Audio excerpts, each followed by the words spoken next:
ये मेरठ के सौरभ राजपूत का घर है। उसी सौरभ राजपूत का घर जिन्हें उनकी पत्नी मुस्कान और उसके प्रेमी साहिल ने सीने में खंजर घोंपकर पहले मौत के घाट उतारा और फिर सौरभ के शव को कई टुकड़ों में काटकर ड्रम में डाला और सीमेंट से पैक कर दिया। तस्वीरों में नजर आ रही महिलाओं में एक महिला सौरभ राजपूत की मां है और दूसरी उनकी बहन। बेटे की हत्या के बाद मां सदमे में है तो बहन भी गमगीन है। बताया जा रहा है जब कई टुकड़ों में कटा हुआ सौरभ का शव उनके घर पहुंचा तो मां और बहन दहाड़े मार कर बिलख उठी। वहीं मुस्कान को लेकर सौरभ की मां और बहन ने कई चौंकाने वाले खुलासे किए हैं। मुस्कान यहाँ पे कभी शादी के बाद आई थी, कभी रहने के लिए? हाँ, 2 साल रह के गई है, 2 साल बकायदा रह के गई है वो। उस दौरान उसका कैसा बिहेवियर था मुस्कान का? उसका तो गंदा ही बिहेवियर था। किसी से कुछ करना नहीं, कुछ काम नहीं, कुछ नहीं, चलो वो भी कुछ नहीं, मगर शांति से खाना पीना तो खाओ, लड़ाई तो मत करो, मोहल्ले में प्रदर्शन दिखाना, गाली गलौज करना। जाते समय उसने ये कहा था जब लड़ाई हुई थी कि आपको आपके बच्चे का चेहरा नहीं देखने देंगे। हाँ, यूं कह के गई थी वो। क्या कहा था? कहती तो मैं तो ऐसा कर दूंगा कि तुम अपने लड़के का चेहरा ही नहीं देखोगे। कभी अच्छा उस दौरान आपको लगा कि ये कुछ मैजिक वेजिक टाइप का या नशा करती है, कुछ इस तरीके का बिहेवियर? यहाँ जब तक हमारे पास थी जब तक तो कुछ नहीं था, उसके बाद करती होगी तो हमें पता नहीं, वो उसकी माँ बताएगी। सौरभ से उसका बिहेवियर कैसा था इस बारे में भी हमें पता नहीं। जब मियाँ बीवी दोनों सही होंगे जब तो रह रहे होंगे। अच्छा, जब ये बात भी सामने आई कि 3 तारीख के बाद यानी 4 तारीख के बाद आपकी सौरभ के फोन पे चैट से बात हो रही थी, क्या बात हो रही थी? बस ऐसी कि भाई तू होली पे घर आ रहा है, तो उसने कहा था कि हाँ, मतलब वैसे फोन पे बात हुई थी कि होली पे घर आ रहा है, तो उसने बोला था कि मैं घूमने जाऊंगा और उससे पहले ही अगर मिल जाऊंगा तो ठीक है। तो मुझे लगा ठीक है, होली के बाद मिल लूंगी, कोई ऐसी समस्या नहीं है, बस इतना ही था। 2 तारीख को। हाँ, 2 तारीख को मम्मी। हाँ, आपके मोबाइल फोन पे चैट्स कुछ मैसेजेस भी आए थे? हाँ, है। ये कितनी तारीख को आए थे? 6 मार्च से थे मेरे पास, मतलब मेरी जो बात हुई है, और वो जो चैट हुई है वो सूबी ही कर रही थी। अच्छा, वही कर रही थी ये चैट? जब आप देखें ना, जब उसका डेथ टाइम जो आया है वो 4 मार्च आई है, और चैट हमारे पास 6 मार्च से लेकर 13 या 14, हाँ 14 के बाद तक है। तो फिर उससे अंदाजा लगा लेना आप। 13-14 के बाद तलक है। हाँ, उसके बाद तो 13-14 के बाद तलक है। उसके मैसेज चैट करना सब कुछ करना वही कर रही थी। जब अंदेशा हुआ कि ऐसा गड़बड़ हो गया है कि उसकी बॉडी को ड्रम में, हमें न्यूज मिली कि उसकी बॉडी ड्रम में है, तब हमने कंटिन्यू, यकीन ना करते हुए, हमने लगातार फोन हम मिलाते रहे कि हो सकता है कि ये झूठ खबर हो, पर वो सच था। कुछ और ऐसी चीजें जो आपको याद आ रही हो मुस्कान को लेकर? क्योंकि जाहिर तौर पर साहिल को लेकर आप लोगों को क्या पहले कभी पता चला था? हम तो जानते ही नहीं थे उससे। अच्छा, उसको नहीं जानते थे? हम तो नहीं जानते थे, ना मैंने कभी देखा, ना कभी मेरी बात हुई ऐसे, मतलब कोई था ही नहीं हमारे नोन में तो साहिल नाम का कोई नहीं था। कोई ऐसी बात जो आप लोगों को याद आ रही हो, सौरभ ने कभी अंदेशा किया हो कि नहीं मुस्कान का बिहेवियर चेंज हो गया है, वो किसी से बात कर रही है, कुछ इस टाइप की चीजें? हाँ, बिहेवियर तो चेंज हो ही गया था। मतलब जब वो यहाँ से गई है, रेंट के अपार्टमेंट में रहने लगी, फिर धीरे धीरे, मतलब हमने तो नहीं देखा, पर जितने भी मोहल्ले पड़ोस के लोग देखते थे, यार दोस्त देखते थे बाहर रोड पे, कभी किसी लड़के के साथ घूम रही है, गाड़ियों में घूम रही है, तो चेंज तो हुआ ही था ना, तभी घूम रही थी।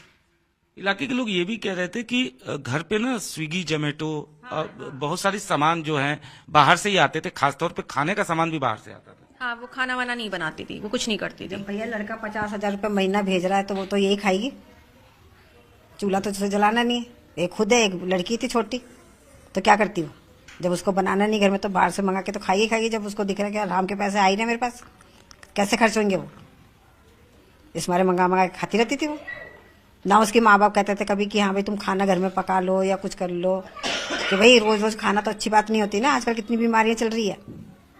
मगर कोई मतलब ही नहीं उनको भी, वो भी अलग रहते थे, वो भी अलग रहते थे। माँ बाप का ये कहना है कि हमारा दामाद जो था वो तो बहुत अच्छा था, वो अच्छे से रखता था बेटी को, बेटी में ही कमी थी, बेटी ही ऐसी थी। ये तो भैया उन्हें पता होगा ना, जब मकान दिला दिया उन्हें तो वो तो मकान दिला दिया, गाड़ी दिला दी, सोने चांदी की चीजें दिला दी, और क्या होगा? तो वो तो दामाद तो अच्छा ही दिखाई देगा, किसको बुरा दिखाई देगा? एक बात चिंकी जी, पुलिस से आप लोगों की बात हुई होगी, जांच के दौरान ये बात सामने आया है कि साहिल को मुस्कान ने बाकायदा ये बताया कि उसकी मरी हुई माँ से हमारी बात होती है, उसने वध करने के लिए कहा। इस टाइप की चीजें, मतलब ब्लैक मैजिक कह सकते हैं या आप कह सकते हैं अंधविश्वास, इस टाइप की चीजों के बारे में पुलिस से आपकी कोई बात हुई? नहीं। किसकी माँ की मरी? साहिल की? साहिल की। मुस्कान जो है वो साहिल को ये कहती थी, ऐसा कुछ आप लोगों को पुलिस ने बताया कुछ? नहीं, हमारी ऐसी कोई बात ही नहीं। हमारी को पुलिस वाले टाइम पे तो कुछ ऐसी बात हुई नहीं है। हम तो बस यही चीज नहीं समझ पा रहे थे कि उसने मार कैसे दिया, बस यही बात थी। ऐसा मैजिक वैजिक के बारे में तो हमें कोई नहीं पता चला है। वो तो जब साहिल के घर का पूरा इन्वेस्टिगेशन हुआ है तब जाके सामने आया है कि उसके घर में ये सारी चीजें मिली हैं। हमें तो पता भी नहीं कि कौन साहिल, कहाँ रहता है साहिल, हम नहीं जानते कुछ भी। आखिरी सवाल, आप माँ हैं, क्या चाहती हैं पुलिस से, कानून से, सरकार से आप क्या चाहती हैं? भैया उनको तो फांसी होनी चाहिए, ऐसे को तो जिंदा रहना नहीं चाहिए। इंसानियत के नाम पे भी कलंक हूँ। हमारे से तो यही गुहार है, सरकार से, योगी जी से, मोदी जी से, सबसे यही गुहार है हमारी। कैसे आदमी को तो जिंदा रहना ही नहीं है। जो चारों पांचों ने सबने मिलके जो भी कुछ करा है उनका न्याय होना चाहिए और हमें न्याय मिलना चाहिए। चारों पांचों ने 2 लोग, वो तो हमें न्याय मिलना उनकी चाहिए। मुस्कान और वो साहिल, वो तो हैं ही।